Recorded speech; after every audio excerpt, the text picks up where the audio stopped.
wabarakatuh. Waalaikumsalam warahmatullahi wabarakatuh.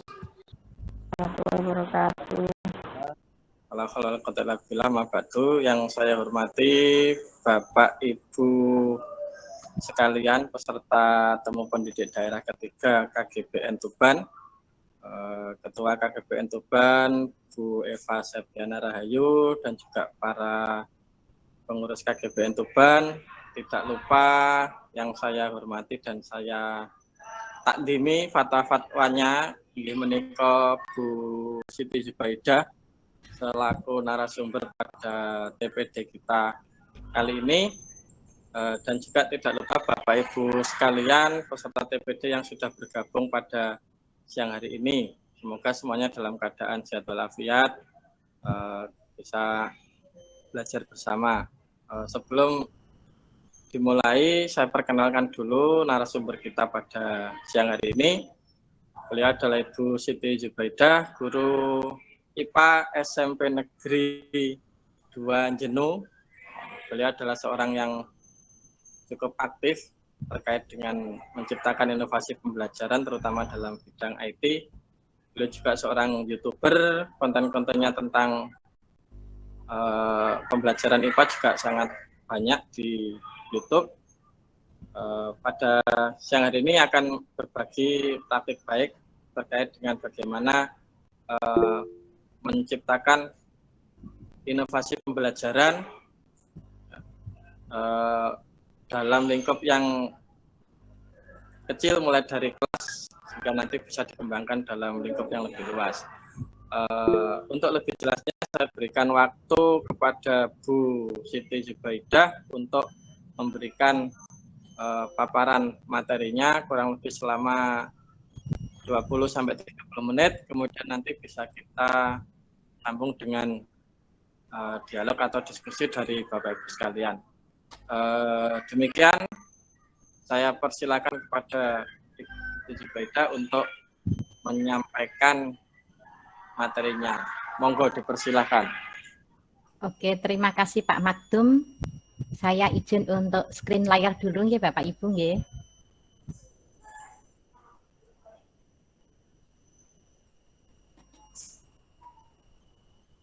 Sebentar dulu, langsung.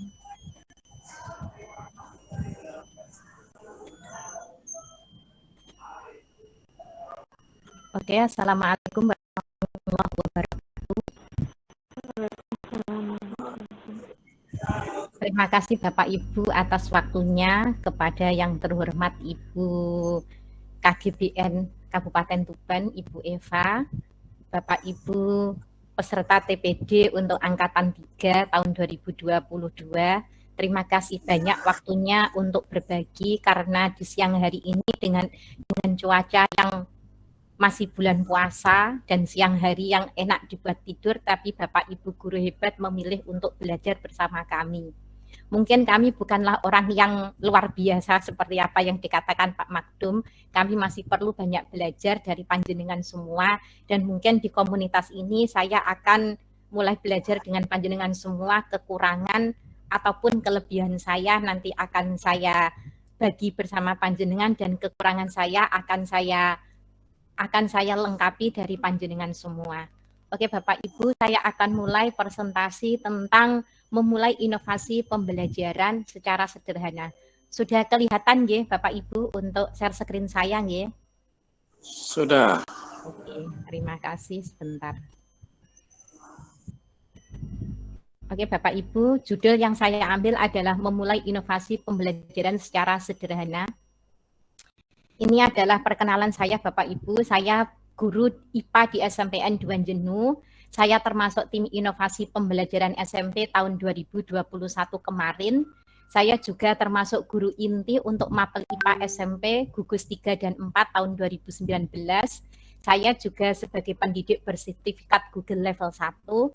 Saya pernah menjuarai OGN juara 2 Mapel IPA SMP tahun 2018 untuk Kabupaten Tuban. Saya juga pernah menjuarai lomba PTK ini pada waktu saya masih berstatus GTT dan masih lajang. Itu pada waktu itu saya masih mengajar di sekolah swasta Bapak Ibu di SMP Mualimin dulu. Saya juara 3 lomba PTK Kabupaten Tuban.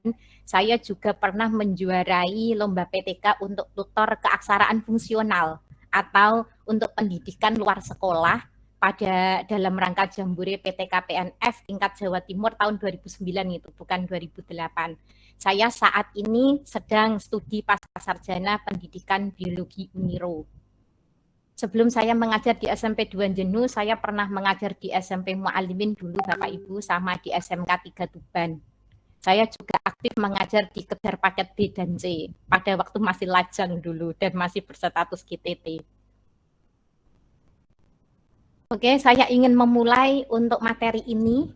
Pernahkah Bapak Ibu mengalami pembelajaran yang berpusat pada guru atau teacher center, bosan dan menjemukan bagi siswa, peserta didik pasif, peserta didik merasa tegang dan tertekan, pembelajaran kita tidak menarik dan kurang menantang, serta pembelajaran kita belum mencapai tujuan pembelajaran? Mungkin Bapak Ibu pernah mengalami, bahkan saya juga sering mengalami hal seperti ini. Maka dari permasalahan tersebut, kita perlu adanya inovasi pembelajaran, yaitu menyelesaikan masalah yang muncul dari semua permasalahan yang kita hadapi dalam pembelajaran.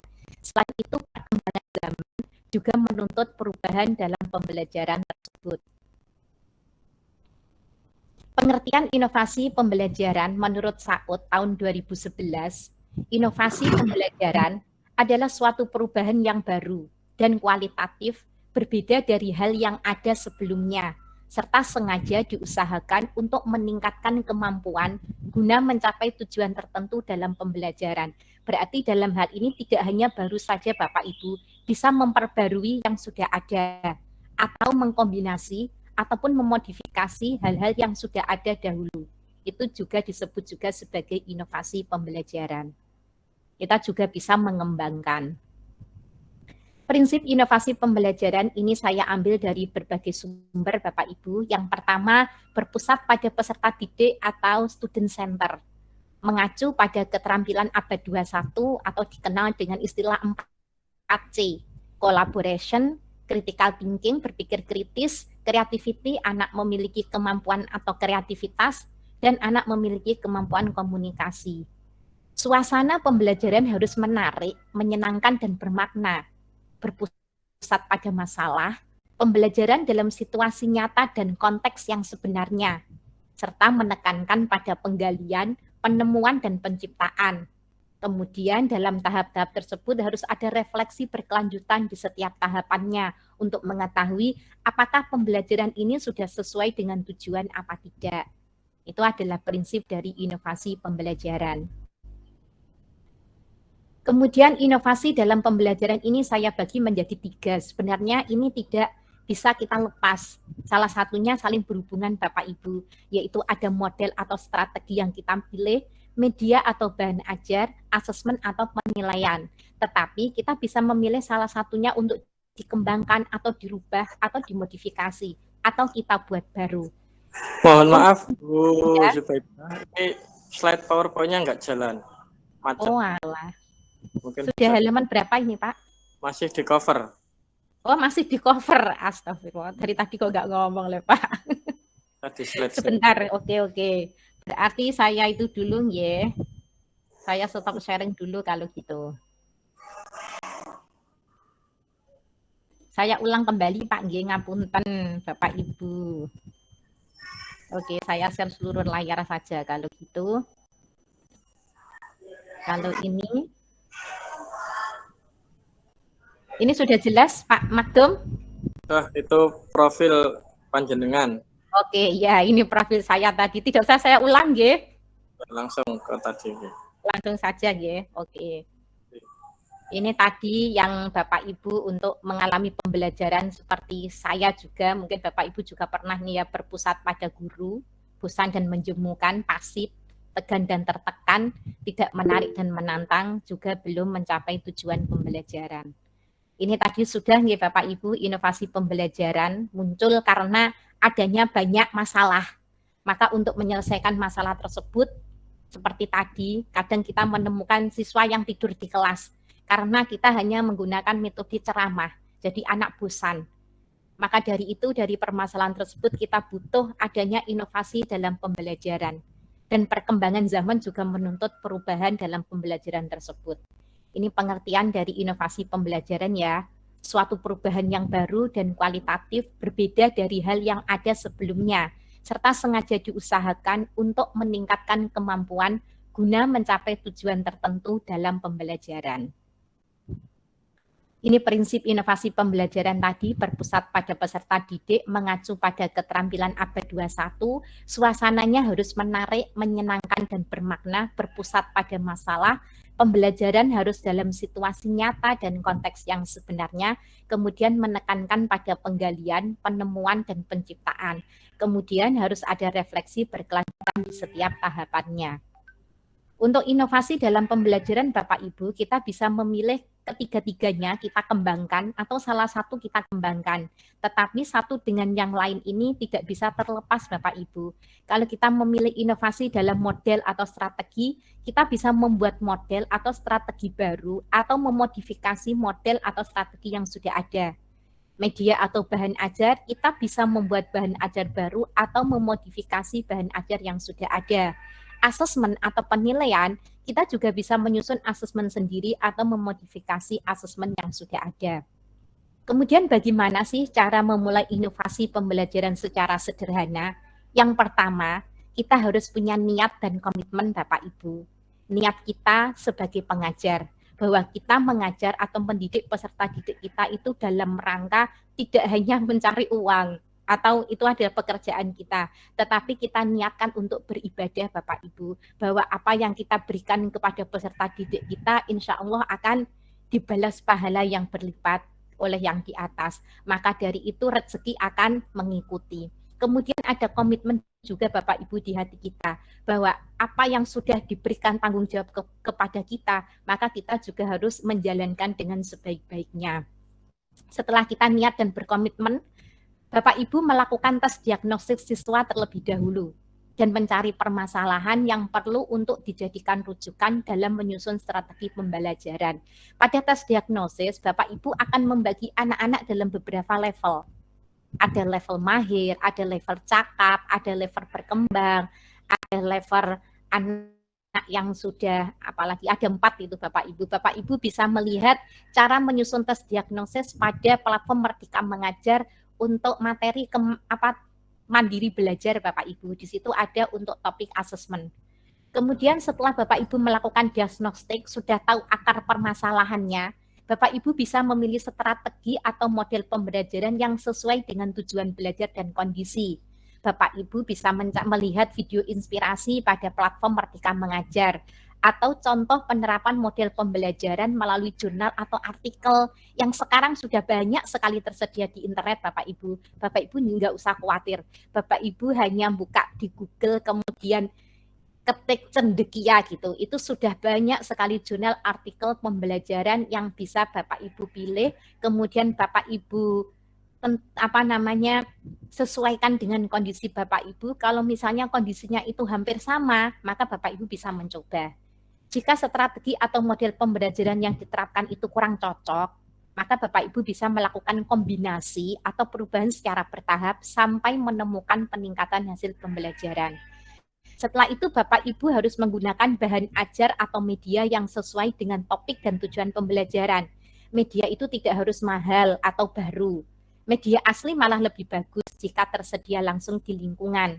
Jika memang Bapak Ibu membuat media baru, cari alat dan bahan yang mudah didapatkan di sekitar kita. Jadi media bersifat kontekstual atau sesuai dengan kehidupan sehari-hari peserta didik.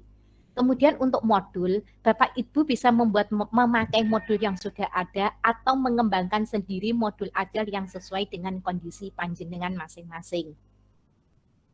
Kemudian pilih asesmen atau penilaian yang sesuai dengan topik dan tujuan belajar. Pelajari juga pelatihan mandiri PMM Bapak Ibu untuk topik asesmen. Ada 3 alternatif penilaian. Kemudian selain itu asesmen juga ada 3 pendekatan. Diagnostik, sumatif, sama formatif. Itu Bapak Ibu bisa mempelajari di PMM. Kemudian untuk asesmen berdasarkan proses itu ada asesmen as learning, yaitu sebagai proses pembelajaran, asesmen for learning, yaitu asesmen untuk proses pembelajaran, dan asesmen of learning, yaitu asesmen pada akhir pembelajaran atau dikenal dengan sumatif yang akhir pembelajaran itu. Kalau sudah ditentukan asesmennya, sudah panjenengan lakukan di kelas, panjenengan terapkan di kelas secara bertahap. Kalau Bapak Ibu takut untuk kurang atau butuh masukan, Bapak Ibu bisa bergabung dalam komunitas guru serumpun atau tidak serumpun, agar kita bisa saling belajar dan berbagi mengenai pengembangan strategi, bahan ajar, atau asesmen pembelajaran. Kemudian kita juga difasilitasi pemerintah dengan akun pembelajaran Bapak Ibu atau akun belajar ID untuk mengakses aplikasi pembelajaran. Silakan Bapak Ibu gunakan. Bapak Ibu bisa mencari inspirasi, kemudian lakukan ATM, amati, tiru, dan modifikasi. Bapak Ibu jika kesulitan bisa minta bantuan teman dalam komunitas. Kemudian mulailah Bapak Ibu untuk berinovasi dalam pembelajaran biarpun secara sederhana dan bertahap. Asah kreativitas Bapak Ibu secara terus-menerus.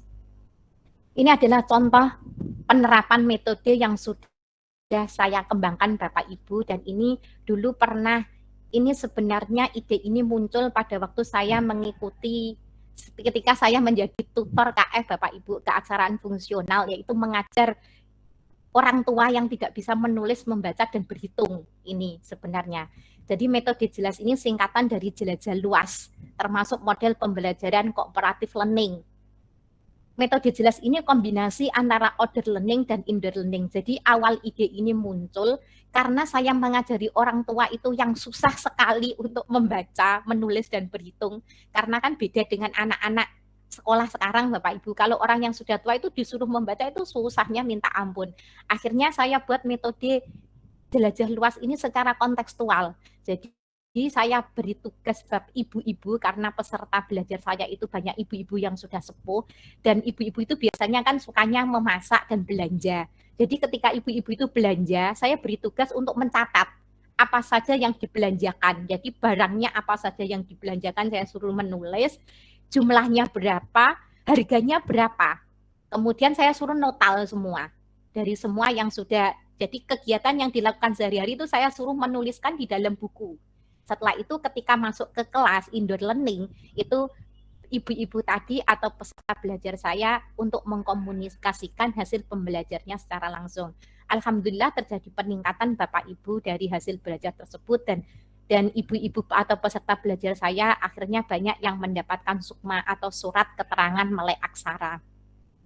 Kemudian metode ini tidak hanya di KF saja Bapak Ibu, karena KF itu kan hanya sebentar ya dulu, ketika angka menulis menghitungnya meningkat, maka peserta didiknya juga sudah selesai semua Bapak Ibu.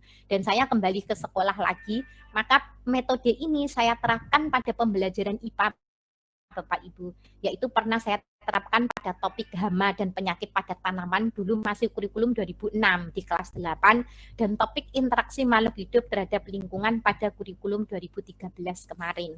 Dan sampai sekarang sering saya pakai. Seperti ini gambar-gambarnya Bapak Ibu. Ini anak-anak untuk order learning menjelajah, karena jelas itu jelajah luas nih. Yang pertama, anak-anak menjelajah luas lingkungan yang ada di sekitar lebih dahulu, biar mereka mengetahui. Karena potensi sekolah saya itu di tengah-tengah sawah Bapak Ibu. Sekolah saya itu sekolah kecil dengan siswa yang jumlahnya sedikit juga, tetapi memiliki potensi lokal atau kearifan lokal berupa kebun dan persawahan. Karena mepet sawah atau mewah Bapak Ibu. Dapat dijadikan sarana pembelajaran IPA secara kontekstual. Di situ anak mengamati, membuat data, dan menganalisis data. Karena di pembelajaran IPA ini adalah konsepnya adalah proses Bapak Ibu, untuk pembelajaran proses. Setelah menjelajah di sekitar sekolah, lebih luas lagi Bapak Ibu, saya ajak anak-anak ke sawah, karena di sebelah sekolah saya itu areal persawahan.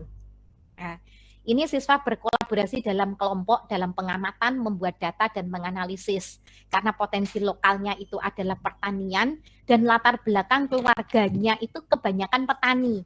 Maka saya jadikan pembelajaran ini menjadi nyata dan bermakna. Setelah anak-anak mendapatkan data, ya data tadi, dan menganalisis, Kemudian saya lanjutkan untuk indoor learning, menjelajah luas dengan cara mencari sumber informasi bagaimana menjawab analisis pertanyaan yang sudah saya berikan dalam LKPD Bapak Ibu. Setelah itu anak-anak menyajikan dalam bentuk mapping, itu berkolaborasi membuat mapping yang bermacam-macam bentuknya. Kemudian dilanjutkan jelajah kelas, yaitu mempresentasikan mapping dengan teknik karya wisata. Di sini dibagi menjadi yang siswa guide, yaitu mempresentasikan hasil satu orang, dan yang lain sebagai turis. Yang turis itu berkeliling mencari informasi dan membuat rangkuman dari mapping yang didatangi, sedangkan guide-nya menjelaskan Bapak Ibu. Setelah semua turis itu berkeliling selesai, baru guide-nya yang keliling.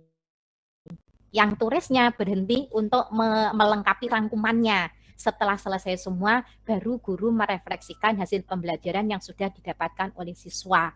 Dari sini yang saya refleksi Bapak Ibu dari pembelajaran ini, anak-anak semua aktif, tidak ada yang diam, semua bergerak. Berarti di sini ada keseimbangan antara otak kiri dan kanan, antara transfer knowledge atau kognitifnya juga gerakannya, karena mereka tidak diam di tempat Bapak Ibu, muter terus karena menjelajahi tadi. Kemudian untuk asesmennya tidak hanya saya, tapi ada asesmen antar teman. Jadi kelompok satu menilai kelompok yang lain. Kemudian guide-nya yang mempresentasikan juga dinilai untuk menentukan sebagai guide terbaik dan kelompok terbaik. Selain itu juga pemasukan nilai untuk peserta didik tersebut Bapak Ibu. Ini untuk yang jelas. Kemudian saya juga pernah menerapkan metode berpikir bersama dalam turnamen antar kelompok. Ini juga pernah saya lombakan tahun 2008 ketika saya masih mengajar di SMP Mu'alimin, mendapatkan juara 3. Ini juga masuk dalam model pembelajaran cooperative learning, kombinasi antara metode numbered head together dan team game turnamen. Ini saya gunakan pada topik sistem pencernaan makanan, juga sistem peredaran darah juga pernah, sistem gerak juga pernah. Bahkan saya juga pernah mencoba di SMK 3 dulu pada materi pencemaran lingkungan untuk metode berpikir bersama dalam turnamen antar kelompok ini. Ini siswa, setiap siswa itu saya bagi dengan kelompok yang jumlahnya sama. Kemudian setiap anak saya beri nomor Bapak Ibu. Tetapi nomor kalau misalnya 1, saya harus memilih siswa yang memiliki kemampuan sama. Di nomor 1 itu kemampuannya sama. Kalau nomor 2 juga sama, seperti itu sampai semua. Misalnya satu kelompok itu 5. Jadi 1 itu bertanding dengan 1 semua. 2 bertanding dengan 2 semua, dengan nomor yang sama mereka bertanding. Kemudian saya memberikan pertanyaan dari yang level 1 sampai level 3 Bapak Ibu. Jadi C1 sampai C6 itu bertahap. Kemudian pertanyaan itu saya ajukan, kemudian yang menjawab itu adalah nomor yang saya sebut. Kalau nomor tidak saya sebut, maka tidak boleh menjawab. Jadi semua mendapatkan kesempatan yang sama untuk menjawab dan saling bertanding. Maka dari itu saya beri judul berpikir bersama dalam turnamen antar kelompok. Ini seru Bapak Ibu, pernah ini. Kemudian ini contoh dari metode karya wisata. Ini kalau indoor learning saja tanpa outdoor Bapak Ibu. Ini adalah foto-foto murid-murid saya ketika melakukan metode karya wisata. Tidak harus dengan media yang bagus Bapak Ibu. Bahkan ada yang pakai map untuk membuat mapping. Makanya saya bilang sederhana Bapak Ibu. Jadi karena sekolah saya itu jauh dari pertokoan, kalau mau cari apapun saya harus menyiapkan. Lah, terkadang itu saya lupa, tidak menyiapkan, atau ada bahan saya yang habis. Itu kadang map itu saya pakai Bapak Ibu. Map biasa itu untuk mapping itu sudah terbiasa saya memakai hal seperti itu. Kalau misalnya alat dan bahan saya tidak ada, saya gunakan alat dan bahan yang ada yang bisa menggantikan. Tidak ada rotan akar pun jadi, seperti itu nggih.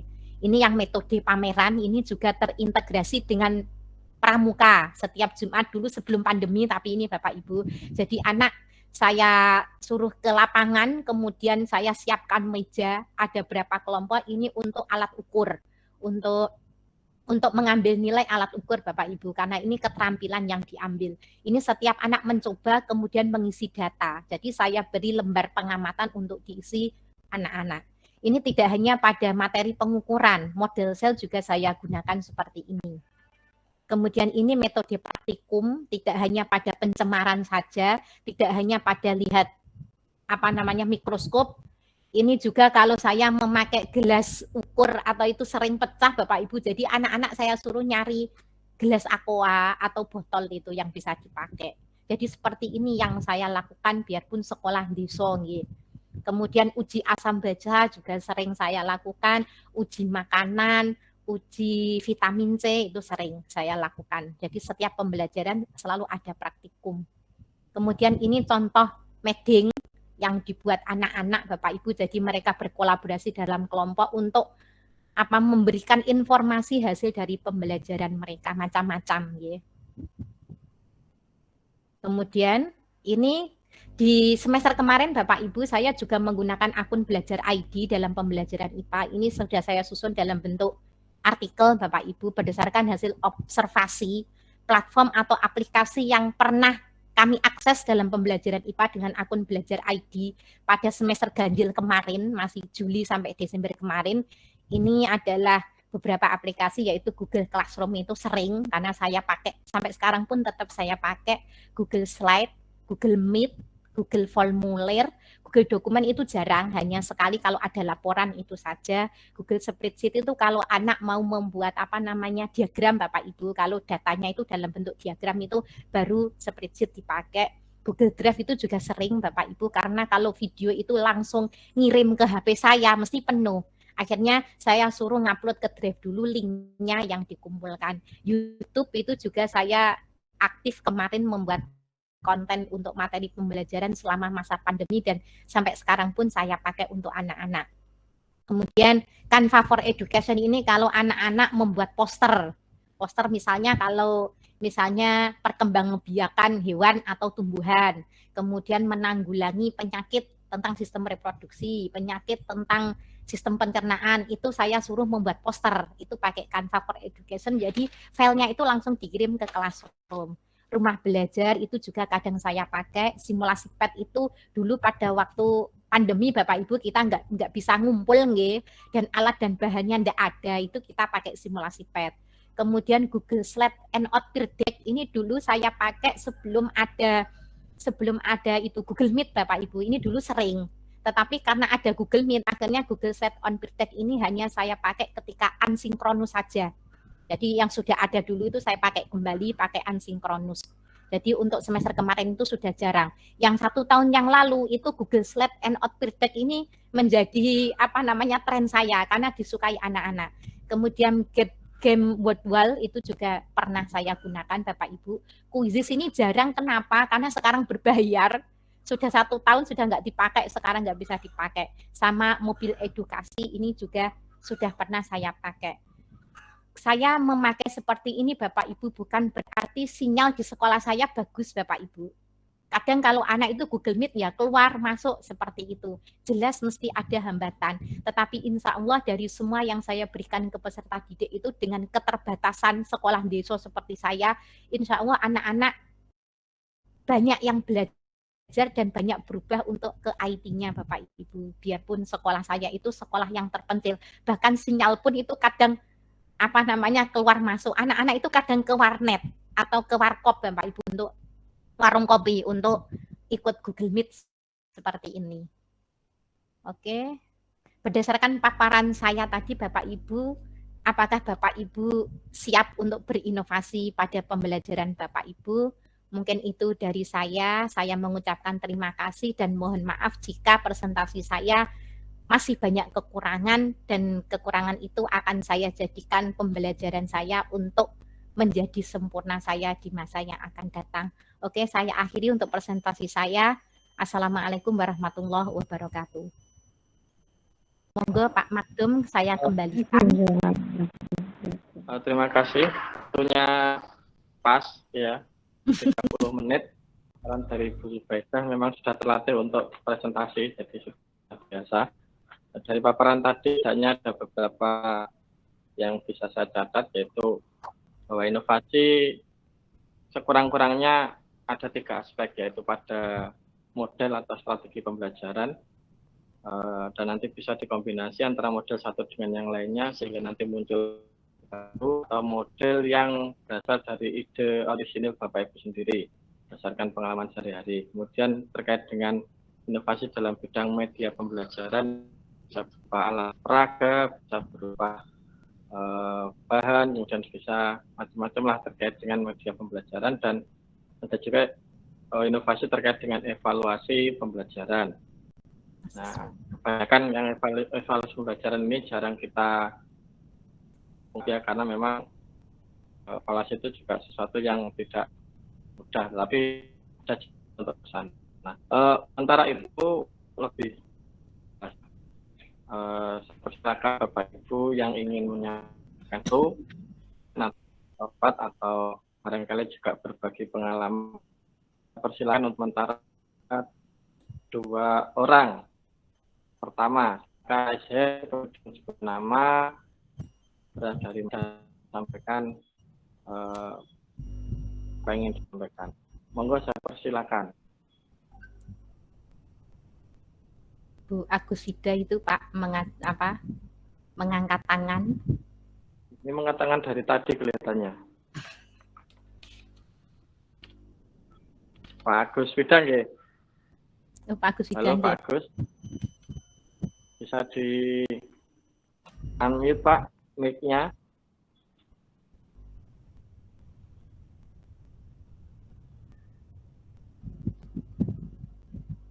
Pak Agus Widang ini ngangkat tangan pertama tadi. Nggak capek ya dari tadi angkat tangan. Sudah stand tadi. Bapak Ibu lain, monggo silakan untuk raise hand, kemudian nama dan sekolah di mana, kemudian menyampaikan apa yang disampaikan. Kita kan Bapak Ibu, kita di 15. Saling berbagi.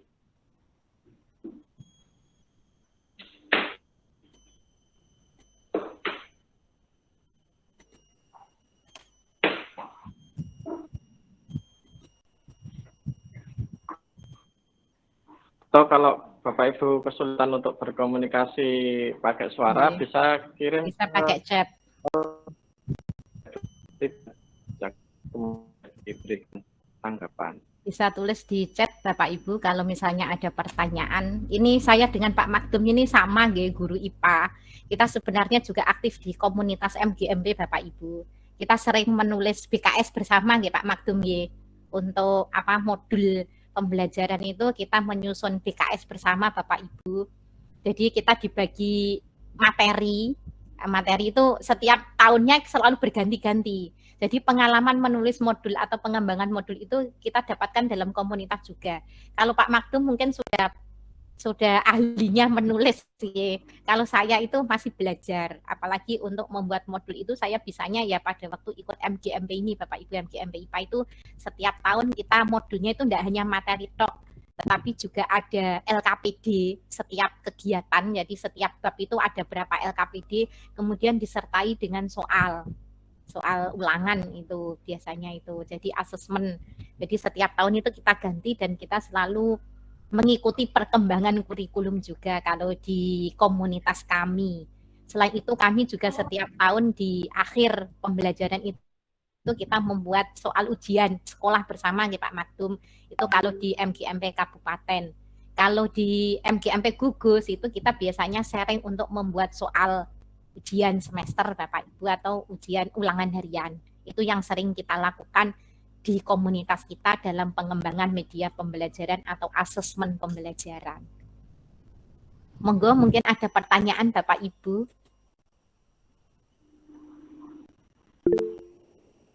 Iya. Oh, ya. Atau ada yang mau sharing praktek baik, monggo. Ibu Dewi Insani Pak, monggo mengangkat tangan. Dewi Oke, terima Insani. kasih. Ya, mohon maaf saya tidak buka kamera gitu. Pakai suara saja. Ya. Assalamualaikum warahmatullahi wabarakatuh. Waalaikumsalam warahmatullahi wabarakatuh. Ya, saya tadi kebetulan bergabungnya agak terlambat, ya, tapi saya sempat mendengarkan berbagai pengalaman yang dilakukan oleh Bu Siti dan saya sangat salut ya, karena inovasi yang dilakukan itu bagi saya itu banyak yang baru ya, artinya saya belum pernah melakukan. Nah, yang jadi pertanyaan saya, bagaimana Bu Siti bisa mempunyai ide-ide seperti itu? Apakah sebelumnya itu mengikuti pelatihan atau bagaimana sehingga muncul ya inovasi-inovasi yang luar biasa yang tidak terkendala oleh kondisi sekolah maupun kondisi jaringan internet ya. Karena selama ini setahu saya banyak sekali guru yang mengeluh atau menjadikan hal itu sebagai alasan untuk tidak melakukan inovasi di sekolah masing-masing. Terima kasih sebelumnya. Baik, terima kasih Bu Dewi Insani nggih. Bu Insani. Nggih, saya Bu Dewi nggih. Kan teman-teman punya ide kok bisa katakanlah muncul bagaimana agar tidak terkendala dengan keterbatasan yang ada. Yeah. Oke, langsung saya jawab. Yeah. Oke, terima kasih pertanyaan Bu Dewi Insani, pertanyaan yang sangat bagus dan berbobot. Sebenarnya saya itu termasuk guru yang pembelajar sepanjang hayat Ibu. Karena kalau saya menyuruh peserta didik saya untuk belajar, sebelum saya menyuruh, maka saya juga harus memberi contoh belajar terlebih dahulu. Itu adalah prinsip saya sebagai seorang guru Bapak Ibu nggih. Kemudian ide-ide itu karena saya itu suka rasa ingin tahu itu tinggi Bapak Ibu. Jadi saya itu bukan setiap hari ya, setiap ada waktu luang itu saya gunakan untuk belajar, mencari ide-ide bagaimana menyelesaikan masalah dalam pembelajaran. Karena panjenengan tahu siswa saya itu sekolah pinggiran nggih. Sekolah di tengah-tengah sawah Bapak Ibu, sekolah buaan kalau istilahnya itu. Jadi anak yang tidak diterima di sekolah label 1 itu baru ke sekolah saya, atau sekolah yang dengan anak yang dikeluarkan dari sekolah lain itu masuk ke sekolah saya. Karena banyaknya permasalahan seperti itu Bapak Ibu, maka saya itu punya yang namanya saya itu punya niat dan komitmen. Maka bagaimana saya harus mengubah peserta didik saya untuk menjadi lebih baik, biarpun dengan banyak keterbatasan. Akhirnya di situ saya banyak belajar. Saya sering melihat tutorial YouTube sendiri Bapak Ibu. Kalau misalnya saya ingin belajar tentang apa, melihat misalnya ada konten yang bagus, gimana sih cara membuat video pembelajaran, itu saya belajar dari YouTube Bapak Ibu. Kemudian saya juga sering mengikuti pelatihan diklat, apalagi yang kemarin di masa pandemi itu kan diklat daring itu kan sering sekali. Itu setiap saya ada waktu saya gunakan untuk belajar. Biarpun saya sambil dengan tidur-tiduran, disambil dengan makan, itu saya mendengarkan Bapak Ibu. Kalau misalnya ada ide yang bisa saya terapkan di sekolah saya dengan berbagai masalah dan keterbatasan yang sering saya hadapi. Itu yang saya alami Bu Dewi Insani. Karena keterpaksaan itulah saya harus banyak belajar. Mungkin itu jawaban dari saya. Monggo kalau ada pertanyaan lain. Ya, terima kasih Bu Sri. Ini ada pertanyaan lewat chat dari Bu Putri SDN 3 Purwodadi. Mau tanya dong? Iya dong. Jadi selama pandemi ini telah melakukan inovasi apa saja pertimbangan Ibu gunakan sebelum menerapkan inovasi tersebut. Jadi ini menimbang-nimbang dulu. Oke. Butuh pertimbangan dulu baru nanti melakukan inovasi. Jelas itu butuh pertimbangan Pak. Karena melakukan inovasi itu kan kita butuh tadi Bapak Ibu belajar, menentukan strateginya dulu gitu. Setelah itu untuk modulnya atau bahan ajarnya tersedia tidak, medianya tersedia apa tidak, asesmennya ada apa tidak, kan itu nggih, karena tadi kan saling terkait. Kalau saya hanya mengembangkan model, terus saya untuk melihat model pembelajaran atau strategi saya ini berdampak kepada siswa kan harus menggunakan asesmen. Jadi semua harus kita lakukan dengan baik. Maka dari itu pertimbangan saya Bapak Ibu waktu itu bondo nekat kalau menurut saya itu. Karena dengan keterbatasan seperti itu kadang saya harus begadang menyiapkan Bapak Ibu. Tetapi saya beruntung karena saya itu aktif di kegiatan MGMP.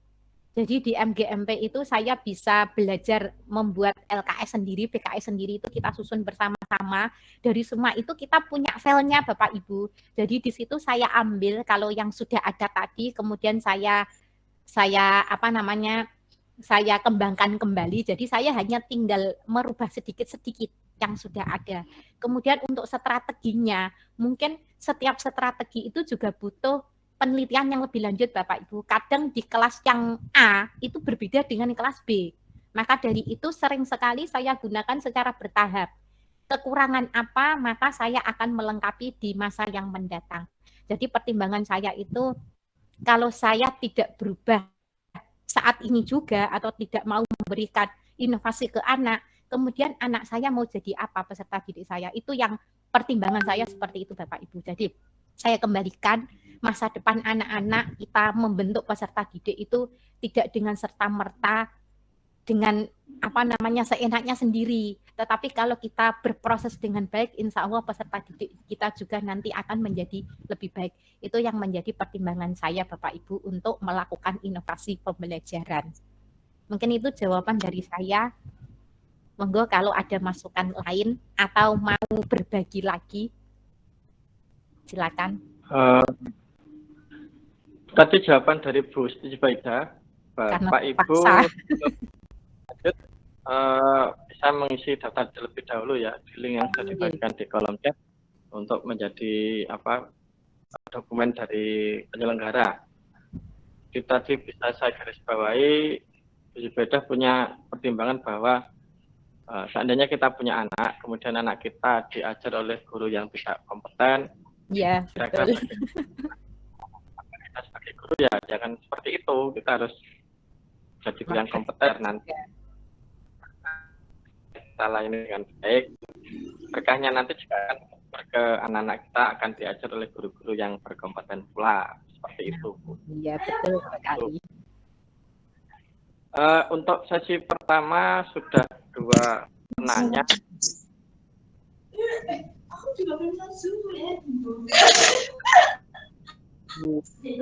Dewi, lanjut lagi.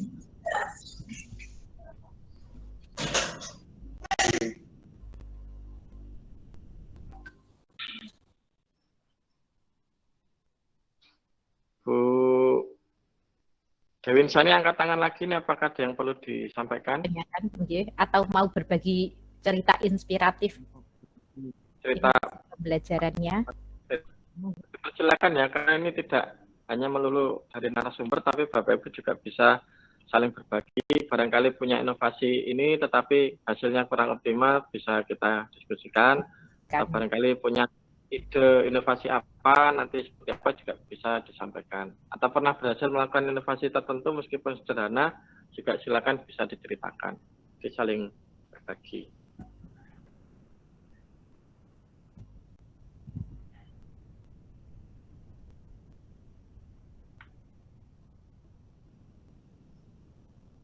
Halo Bapak Ibu, kok tidak ada suara sama sekali. Mengantuk ya, karena puasa-puasa siang-siang Pak Makdum.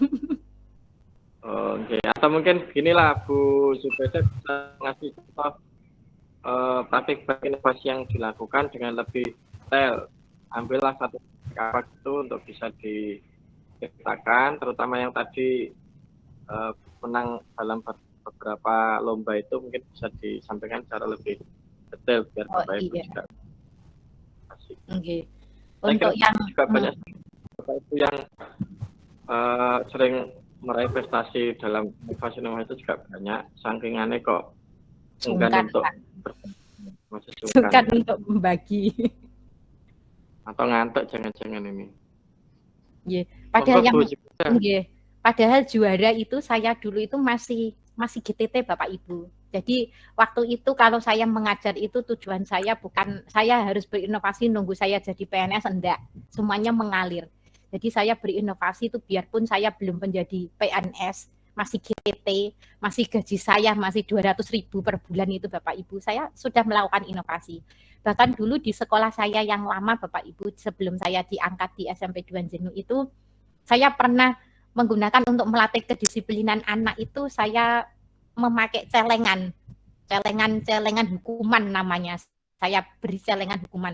Jadi setiap anak yang melakukan atau tidak disiplin, misalnya terlambat sekolah, terlambat masuk, tidak mengerjakan PR, membuat gaduh di kelas, mengotori kelas, itu saya beri hukuman berupa membayar iuran Rp500 dulu itu. Kemudian saya masukkan ke dalam celengan. Nah, celengan itu saya buat sendiri Bapak Ibu dari kertas karton, kemudian saya tempeli warna-warna, itu banyak sekali. Nanti celengan itu tadi kalau sudah terkumpul banyak, di akhir semester itu setelah ujian, itu semua nilai tugas, nilai ujian, nilai ulangan harian itu saya jadikan satu, dan nilai yang tertinggi itulah yang mendapatkan celengan dari hukuman itu tadi. Jadi anak-anak ada kompetensi untuk menjadi juara atau untuk belajar. Itu yang pernah saya lakukan ketika saya masih di PT dulu. Jadi untuk inovasi itu tidak harus Bapak Ibu mempunyai gaji tinggi atau memiliki status, tetapi bisa dimulai biarpun gaji kita sedikit. Insya Allah nanti rezeki akan mengikuti Bapak Ibu. Mungkin itu bagi teman-teman yang mungkin masih belum PNS atau Bapak Ibu yang masih gajinya sedikit seperti itu, nggak usah takut. Karena Allah itu rezekinya banyak Bapak Ibu. Karena jalan itulah kita memudahkan peserta didik kita, maka rezeki kita juga akan dimudahkan. Mungkin itu pengalaman saya dulu Bapak Ibu. Monggo kalau mau berbagi atau sharing lagi.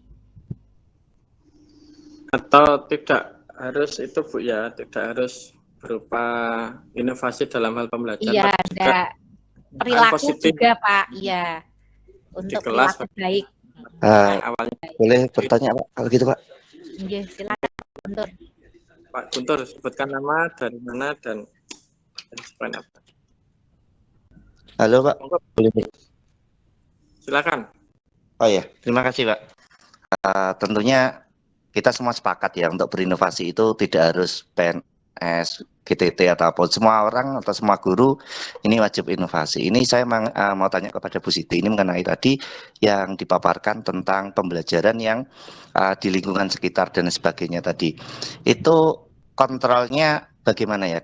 Seperti yang kita tahu, mungkin kalau siswanya itu banyak, itu kan menyebar di beberapa tempat, sedangkan guru, apalagi mungkin di guru sekolah negeri itu kan satu guru pegang satu kelas. Kalau mungkin di sekolah swasta bisa 2 guru, bisa 3 guru untuk memegang satu kelas.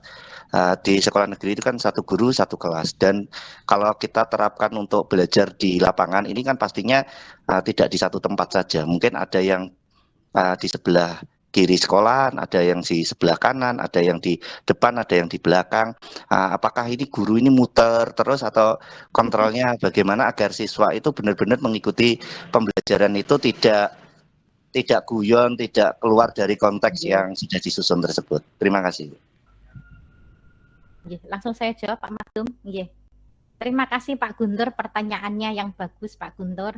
Kalau pengalaman saya untuk kontrol ke anak itu kan saya bagi beberapa kelompok, kemudian saya sebar.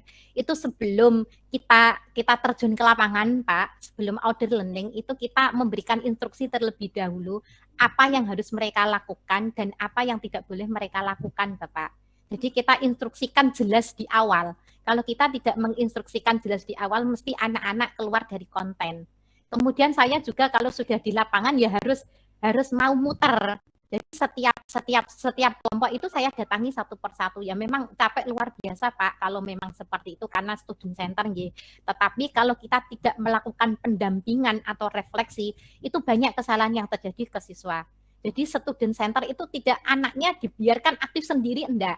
Tetapi kita memang harus ada pendampingan Bapak Ibu. Jadi saya dari satu kelompok ke kelompok lain gantian. Nanti saya datangi nak, biasanya saya gitu. Jadi di awal itu saya siapkan LKPD Bapak Ibu. LKPD apa yang harus diisi itu saya jelaskan semua. Jadi tidak ada miskomunikasi. Jadi ketika anak-anak terjun itu saya kadang pakai mikrofon Pak. Mikrofon kecil itu yang untuk suara. Jadi saya nggak perlu teriak-teriak. Jadi saya bawa mikroskop juga. Kalau misalnya pembelajaran itu di lapangan atau di luar. Jadi mikrofon kecil itu saya tenteng kemana-mana. Jadi kalau waktunya habis, kurang 10 menit lagi anak-anak, silakan dipercepat. Gitu. Kadang kan seperti itu.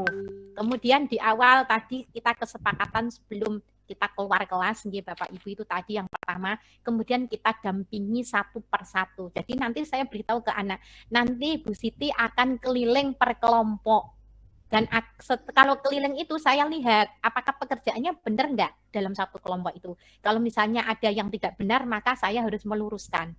Begitu seterusnya sampai Makanya ketika kita membagi kelompok Bapak Ibu misalnya 32 siswa, itu paling banter itu 5 kelompok Pak. Saya bagi 5 kelompok. Jadi saya kelilingnya nggak terlalu banyak. Tapi kalau pada masa pandemi sekarang kan hanya 16 siswa. Jadi satu kelas hanya 4 kelompok. Seperti itu Pak Guntur, itu yang saya lakukan untuk pembelajaran saya. Ya, terima kasih Bu Siti. Bagaimana Pak Guntur, bisa diterima penjelasannya? Ya, sudah saya terima dengan baik. Ingin tanya, maksudnya untuk berarti ada pembatasan kelompok sebanyak paling enggak maksimal tadi sudah disebutkan Ya, ada 5 kelompok, nggak usah banyak-banyak. kesepakatan awal, terus juga ada pendampingan secara bergiliran dari kelompok 1 ke kelompok 2, jadi guru harus muter ini ya. Ini sudah sangat jelas sekali sudah dijelaskan. Terima kasih. Dan dibuka KPD Pak untuk Iya, panduan ada KPD juga. aja, sehingga arahannya jelas. Oke, demikian tadi untuk pertanyaan dari Bapak Guntur.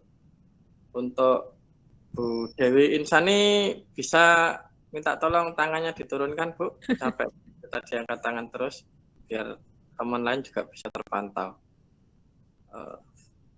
Demikian Bapak Ibu, silakan, masih ada kesempatan untuk 2 penanya lagi dari Bapak Ibu yang ingin menyampaikan. Bu Eva ini Pak, mengangkat tangan Bu Eva ini. Ketua kita. Pak sama Bu Kurnia. Ya, silakan shoot dulu siapa yang menang, nanti yang duluan. Nggak bisa ya, tangannya loro. Monggo Bu Kurnia dulu, saya persilakan. Open mic di mobil ini luar biasa semangatnya. Monggo Bu Kurnia, perkenalan diri. Sudah didengar Bu? Suaranya bisa didengar, Ge.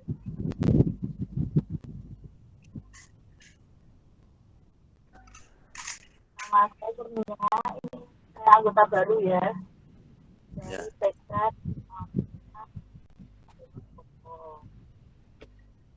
Saya mengikuti apa materinya tadi, dan mungkin saya lihat sepertinya anggotanya ada yang guru TPD.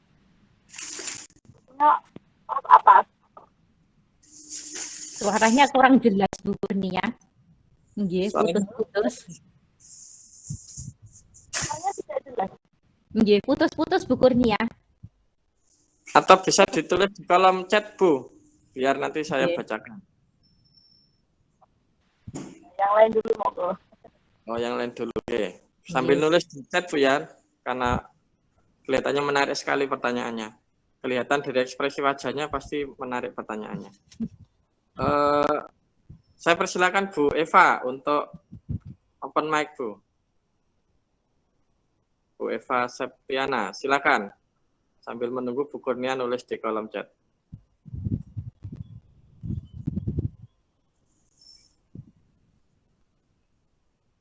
Silakan Bu Eva. Iya Pak, Assalamualaikum. Waalaikumsalam warahmatullahi wabarakatuh. Terima kasih Pak Mahdum dan Bu Siti Zubaidah. Mohon maaf. Yang ingin saya tanyakan, selama proses tadi ya Bu Zubaidah, ada nggak tantangan yang Ibu alami, baik dari anak-anak sendiri waktu mereka kerja kelompok ya, maupun dari Bapak Ibu guru yang lain, teman-teman sejawat, mungkin bisa berbagi. Soalnya kadang-kadang kerja kelompok itu, yang ingin saya tanyakan, tantangan selama ini yang panjenengan hadapi apa Bu? Terima kasih, itu aja Ibu. Oke. Terima kasih pertanyaannya nggih. Terima kasih pertanyaannya Bu Eva. Kalau tantangan saya dari anak-anak itu banyak, apalagi tantangan peserta didik saya itu yang kemampuannya di bawah kebanyakan Bapak Ibu. Kemudian peserta didik saya juga ada beberapa yang mengalami ABK atau berkebutuhan khusus. Jadi itu tantangan saya. Kemudian peserta didik saya itu latar belakangnya itu banyak sekali dari keluarga yang kurang harmonis. Bahkan ada yang kemarin itu sampai didatangi dinas sosial Bapak Ibu, satu mobil itu ke sekolahan saya. Ada satu anak bermasalah itu. Itu sering sekali saya saya tantangan seperti itu Bapak Ibu. Jadi latar belakang peserta didik saya itu banyak yang orang tuanya itu ke Malaysia. Dan kemudian ada yang keluarganya itu tidak harmonis Bapak Ibu atau bercerai. Itu sering sekali pengasuhan diberikan kepada neneknya di rumah. Dan itu sering sekali mengganggu konsentrasi peserta didik ketika pembelajaran. Dan anak itu satu dengan yang lain itu sering sekali mencari perhatian. Jadi kalau saya memberikan perhatian ke satu anak, itu yang lain iri. Itu yang sering sekali terjadi itu. Jadi saya itu harus bagaimana bisa adil satu dengan yang lain. Karena tantangan di sekolah kecil seperti saya itu banyak, jelas sangat banyak sekali. Mungkin itu tantangan yang saya hadapi Bu Eva. Kemudian yang teman-teman saya yang satu sekolahan, karena di sekolah saya itu jumlah PNS itu juga sedikit. Itu juga berpengaruh Bapak Ibu, karena tadi kan mengajar itu kan dari hati. Kalau biasanya kalau manusia juga, kalau teman-teman saya itu banyak yang masih GTT. Jadi inovasi itu jarang sekali terjadi. Kalau di teman-teman yang lain. Tetapi kalau saya, kok yang lain aja nggak inovasi, bagaimana dengan peserta didik saya untuk pengalaman belajar. Jadi saya biarpun yang lain itu tidak, saya tetap kekeh aja dengan pendirian saya untuk merubah bagaimana peserta didik saya menjadi lebih baik. Itu tantangan saya, Bu Eva. Terima kasih, Bu. Kemudian dari jawaban panjenengan tadi, apakah selama ini apa yang panjenengan lakukan itu sudah memberikan motivasi atau dari ke teman-teman gitu? Sudah bisa mengajak mereka bisa semakin bertumbuh untuk semakin kreatif atau bagaimana, Bu? Bisa memotivasi teman-teman enggak? Yeah. Bu Eva, selama ini alhamdulillah bisa Bu Eva. Jadi setelah saya melakukan seperti itu, kadang hasilnya itu saya foto, saya buat video, kemudian saya share di grup. Itu ada teman-teman yang mengikuti Bu Eva. Jadi setelah saya melakukan inovasi itu ada perubahan lah dari teman-teman. Biarpun enggak semuanya gitu loh. Itu karena kan tidak semua orang itu sama, tetapi banyak teman yang sudah mengikuti inovasi pembelajaran seperti saya, seperti mapping itu di IPS itu sudah dilakukan, bahasa Indonesia juga sudah, kemudian prakarya itu selalu ada produk yang dihasilkan, di SBK juga seperti itu Bu Eva. Jadi ada perubahan lah. Terima kasih Bu Zubaidah, sangat menginspirasi. Semoga saya dan teman-teman bisa mengikuti jejak panjenengan, tidak kenal menyerah untuk dalam kondisi yang sesulit apapun. Demikian ya Bu Siti Zubaidah. Terima kasih sudah menginspirasi. Nah, ini saya bacakan chat dari Bu Nurlatul Fitriah ya. Saya setuju dengan Bu Siti Zubaidah bahwa keadaan yang mendesak itu mampu membuat kita berpikir untuk menghasilkan satu inovasi pembelajaran yang baik. Jadi intinya the power of kepepet lah, kalau kita kepepet nanti. Iya, betul sekali. Kemudian ini dari Bu Kurnia Wahyu Ratnasari yang tadi sempat ada gangguan audio, mengajukan pertanyaan. Saya Bu Kurnia dari TK Dharma Betina Menila Soko, Dharma Wanita, maaf Bu, saya kira Dharma Betina. TK Dharma Wanita dari Menila Soko. Ibu ini kan anak SMP ya, apakah anak-anak itu pernah juga diberi kesempatan untuk membuat video selama proses pembelajaran kelompok yang mereka lakukan dari awal hingga akhir? Jadi maksudnya bukan guru yang bikin videonya, tapi siswanya. Iya. Oke Bu, ya ini saya kan juga YouTuber Bu ya, biarpun belum subscribe-nya belum banyak. Karena saya kan tujuan saya dulu untuk mengganti anak-anak, mengganti pendampingan saya bertatap muka dengan anak. Jadi ketika saya menjelaskan itu tidak bisa, saya ganti dengan video. Karena saya bisa membuat video, maka saya juga memaksa anak-anak juga Bapak Ibu. Jadi setiap kegiatan praktikum di rumah selama pandemi kemarin, anak-anak juga membuat video hasil praktikum Bapak Ibu. Dan itu sudah saya share di Facebook saya Bapak Ibu. Jadi setiap praktikum itu saya simpan di Facebook saya. Itu Bapak Ibu bisa lihat itu. Banyak juga anak-anak yang malu itu dihapus juga. Jadi anak-anak saya juga saya ajari bagaimana editing video, bagaimana menjadi YouTuber itu. Jadi banyak sekali anak-anak saya pada masa pandemi kemarin juga menjadi YouTuber dari kegiatan praktikum kelompok di rumahnya masing-masing. Itu Bapak Ibu. Jadi kalau saya bisa, maka anak-anak juga harus bisa. Itu prinsip saya. Itu untuk jawaban dari Bu Kurnia, nggih. Bu Kurnia, bisa diterima Bu Kurnia? Iya bisa. Terima kasih Ibu jawabannya. Sami-sami Bu Kurnia. Yang lain ini ada chat masuk dari Bapak Edi Purnomo. Iya. Sekali Bu, persiapan inovasi itu perlu waktu ya Bu. Bagaimana Bu Zubaidah mengatur waktu untuk mempersiapkan alat-alatnya dan mengatur waktu dengan keluarga. Nah, tinggal di setel alarm Pak mengatur waktu itu. Jelas itu. Monggo, Jelas Bu. butuh. Terima kasih Pak Edi pertanyaannya.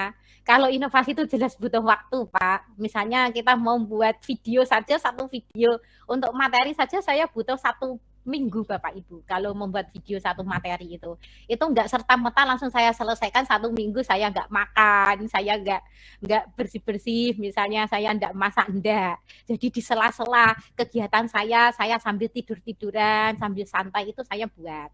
Jadi waktunya itu saya atur, kalau waktunya tidur, ya tidur, waktunya ngopeni anak, ya ngopeni anak, waktunya kita berinovasi untuk menyediakan waktu, juga saya menyediakan waktu. Seperti itu Pak Edi. Pak Edi juga orangnya juga seperti Bu, sama lah, seperti saya pengalamannya.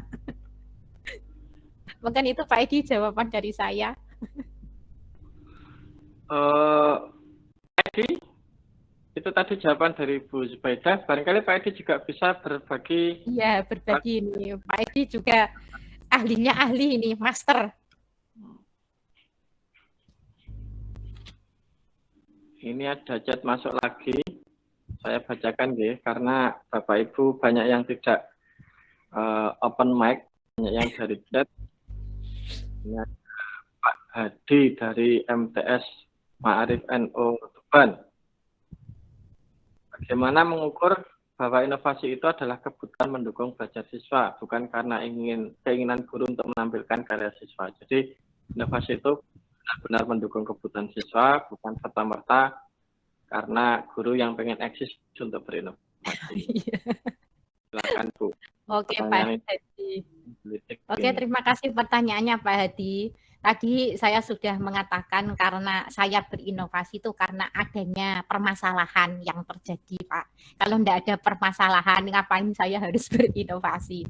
Mungkin juga perkembangan zaman tadi ya, selain permasalahan yang terjadi dengan latar belakang peserta didik saya yang seperti itu, Pak Hadi, kemudian sekolah saya yang sekolah desa, kemudian peserta didik saya itu banyak yang berasal dari keluarga yang broken home, yang kurang fokus ke pembelajaran dan sering ngantuk Bapak Ibu. Kalau model ceramah itu anak-anak sering tidur.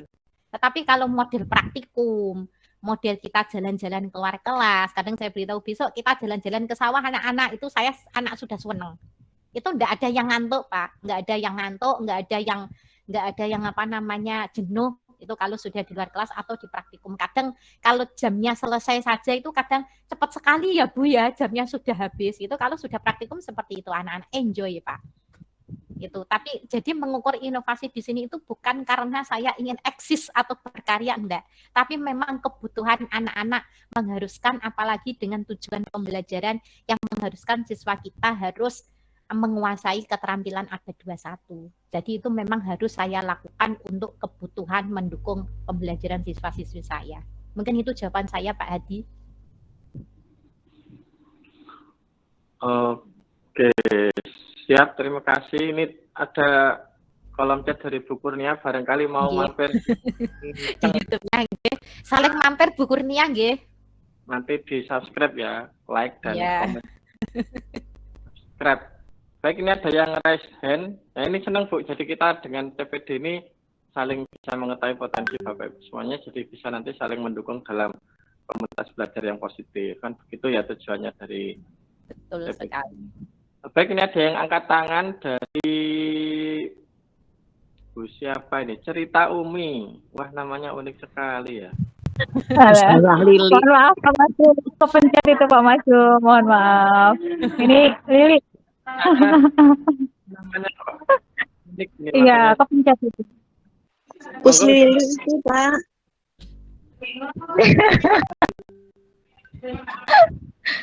Iya, mohon maaf, kepencet itu. Tangannya gak nakal pencet-pencet. Yang lain aja dulu, kesempatan yang lain dulu.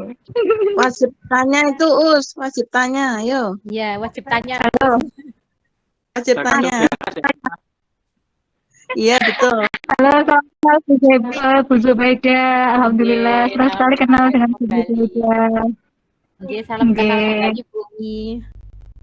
Iya, sangat menginspirasi sekali tadi cerita-ceritanya. Wah, ini jadi membayangkan kelasnya begitu hidup gitu ya. Jadi ini siang-siang belajar untuk teman-teman, selamat belajar semuanya. Saya mohon maaf baru masuk jadi belum mengikuti dari awal, jadi bingung juga apa yang mau ditanyakan. Monggo yang lain aja. Salam kenal semuanya. Kenalkan saya Lili dari Insan Kamil. Sudah Pak Maksum. Biasa. Kita tinggal berapa menit ini? Tinggal Sudah jam 10 menit. 1.51. 9 menit lagi Pak Maktum. 9 menit lagi ya. 10 menit lah digenapkan 10 menit. Masih ada waktu 10 menit. Silakan Bapak Ibu bisa bertanya, berbagi praktek baik, bercerita, ataupun juga menyampaikan kendalanya ketika berada di kelas. Bisa kita sharing bersama. Bisa saya tambahkan Pak Mahdum? Monggo Bu. Terima kasih Bu.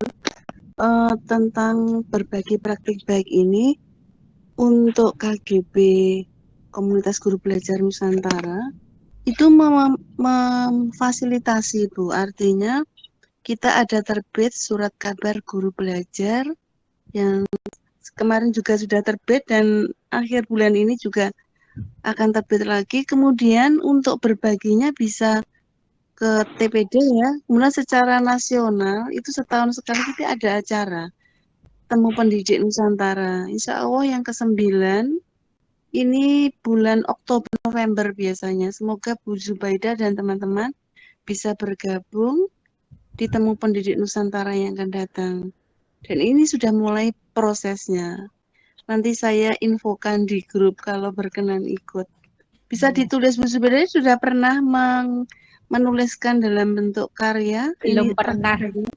Kalau yang tadi itu sudah pernah Bu, yang tadi yang saya paparkan itu sudah dalam bentuk PTK, penelitian tindakan kelas, dan sudah saya lombakan tadi yang saya paparkan.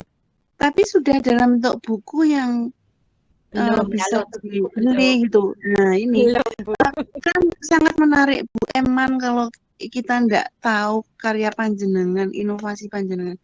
Baiknya ini juga berkonsultasi sama Pak Mahdum ini. Monggo Bu, nanti saya infokan untuk ikut menulis di surat kabar guru belajar biar panjenengan inovasinya ini bisa dibaca seluruh Indonesia. Begitu ya Bu, untuk teman-teman yang lain sudah demikian gitu. Atau mungkin panjenengan mau menulis sendiri satu buku khusus inovasi panjenengan. Luar biasa gitu. Saya doakan semoga segera terwujud. Iya Pak Mahdum. Praktik baik sekitar 70% lah, ada sekitar 15 sampai 20 praktek baik dan sudah saya tulis. Sudah ditulis Pak? Iya, belum terbit ya Pak tadi? Belum. Oh, berproses. Kan baru terbit matahari. Oh, nggih. Luar biasa ini Pak Mahdum ini juga perlu berbagi nih. Pak Mahdum ini juga seorang penulis buku Pak Mahdum ini. Iya. Buku apa Pak Mahdum? Halo, buku gibas ya? Apa ini buku yang baru terbit?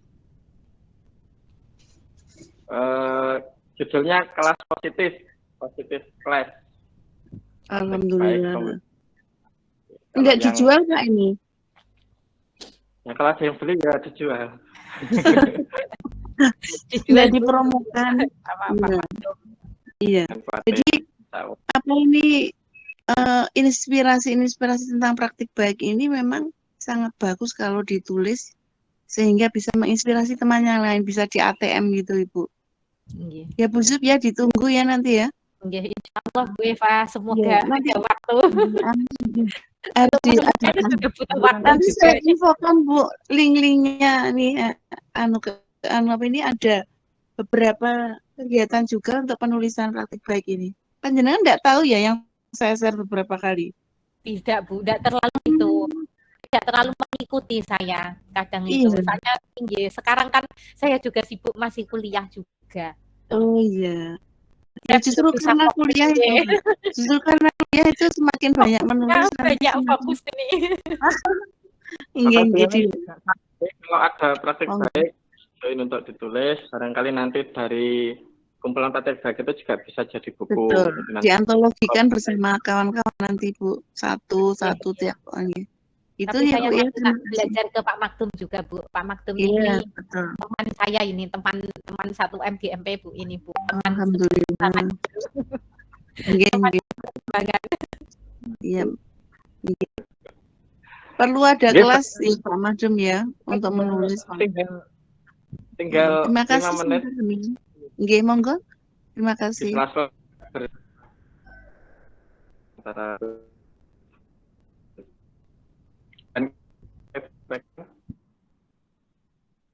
masih ada 5 menit.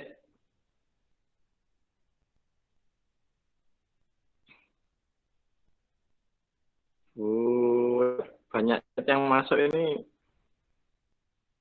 Apa lagi? Oh alas. Ya. Narsum. Untuk selanjutnya Pak Maktum yang jadi narsumnya, ya cocok Bu. Habis ini Pak Maktum. Kemarin di TPD 2 sudah kok Beva ya? Iya Pak sudah. Ya monggo lagi juga enggak apa-apa. Dirasa cukup.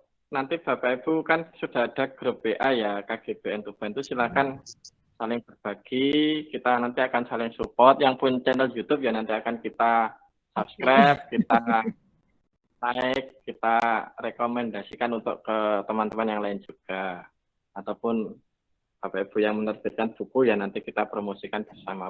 Enaklah kalau kita sudah ketemu di komunitas itu. Saya rasa demikian.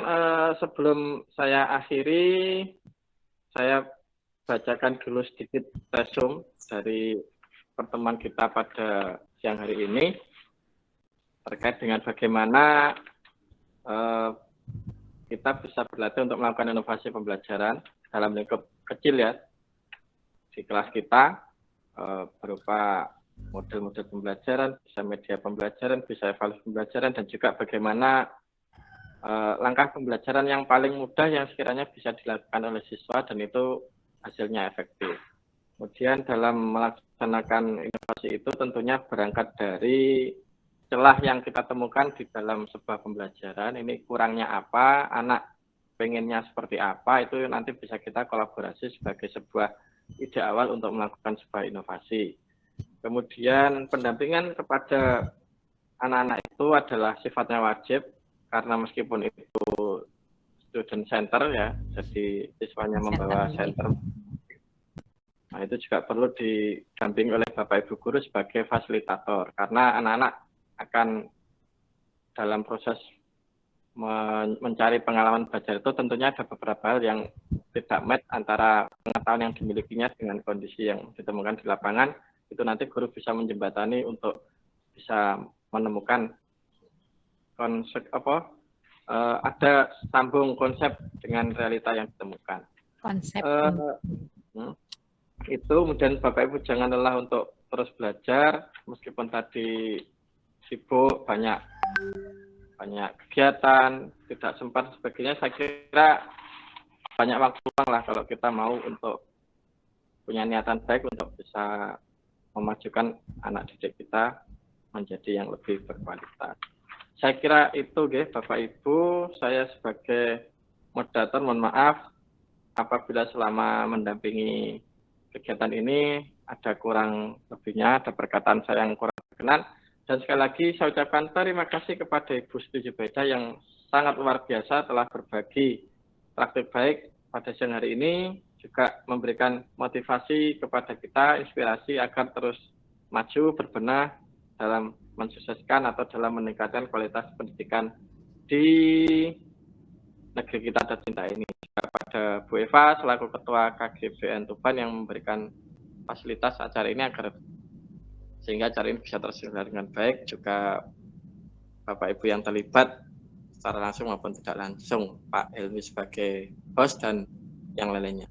Saya kira demikian. Sebelum saya tutup, ada dua patah kata dari Bu narasumber, quote penutup pada acara pada siang hari ini. Silakan.